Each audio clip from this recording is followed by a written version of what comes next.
The other day we were driving our Mini and the mirror just fell off. So what I'm going to do is replace it. I think all I need to do is get in here with a screwdriver and pry it out, and it should pop right out. I'm going to try that real quick and I'll get right back with you. I started on this and it looks like it's going to be pretty simple. So really just get a screwdriver, pop it there. I already got a hand on it.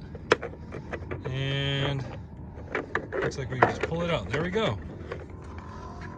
And here's all the little tabs and stuff. And I have a new mirror right here. And I should just be able to take it out, pop it right in.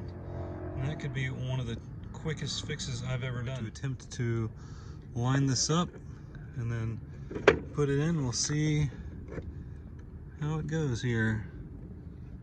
Gotta look carefully where all the holes are. I want to make sure I get it in there right, because I want to push on it if it's not in the right spot.